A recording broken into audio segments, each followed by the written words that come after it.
everyone, welcome to the official director's documentary for Trapped, where you will find exclusive content from the sets of Trapped and that too from the director's perspective. In this video, we'll discuss about how my production skills have developed from my first film to my latest film Trapped that's already out on YouTube, so don't forget to give it a watch. Well, first things first, the production set design. Now, the production set design is one of the basics of every film in reference to the production stage, be it short or long. If I talk about my preliminary exercise, that was my first film, I did not take into account the location scouting, which is the process of looking for sets that suit best to your film's concept. Thus, I faced the difficulty of creating that sort of set design in the premises of my home that did not fulfill the vision I had in mind before shooting my preliminary. However, with my second project Trapped, I took special care of this major element and went out on location scouting prior to my film's shoot and decided which locations suited best according to my film's concept, and I planned out in detail how every single thing from camera to the lighting would be set to avoid any wastage of time at the final shoot day. Coming to the props. Now, in terms of props which come under mise-en-scene, the first time I shot my film, I just had one set of my main prop, the jewelry necklace that I used in my preliminary. However, a slight mishandling during the final shot led to the necklace breaking off that caused me a major problem as I didn't have a backup. Learning from my mistake, for my final film, I made sure I had identical sets of my major props like 2 Swiss knives and 2 pairs of necklaces. Coming to the lighting. Now, if you see my first film and compare it with my latest one, you'll see a major difference in terms of lighting. A common convention for the genre of my preliminary was dull and low-key lighting. However, initially, I did not have any proper lighting equipment that I could use to comply with that convention. Thus, I had to rely on mobile flashlights, special effects, and filters. In comparison to this, for Trapped, I took a ring light that really helped me in majority of my shots and gave a much better output than my preliminary film.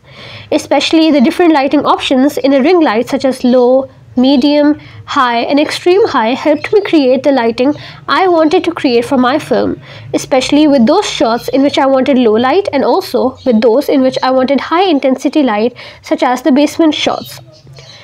Coming to the sound. Now, if there is something after lighting in a film, it is sound. If you don't have a good sound quality, it would fail to hook the audience. The dialogue in my preliminary wasn't recorded on a microphone, thus there was a major issue while editing the dialogue part as the volume of the dialogue wasn't only very low but also really distorted.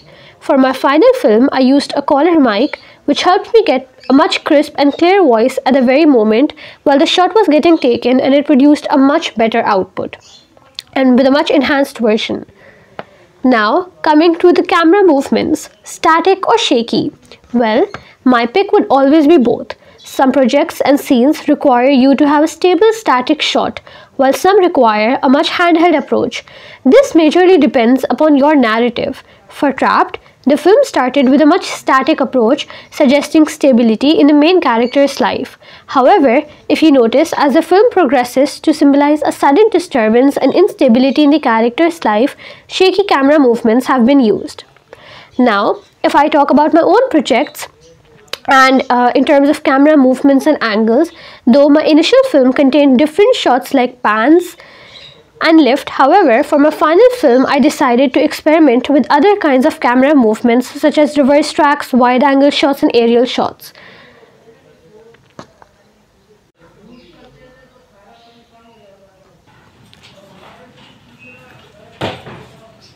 Now, this is an example of lift that I used for my preliminary. This is pan.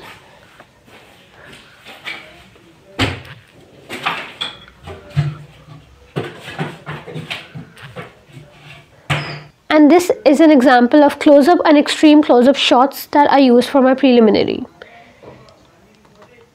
Coming to my final film, I experimented with reverse track.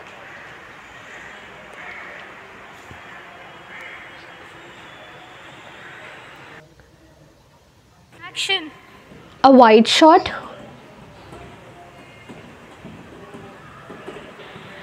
as well as an aerial view shot.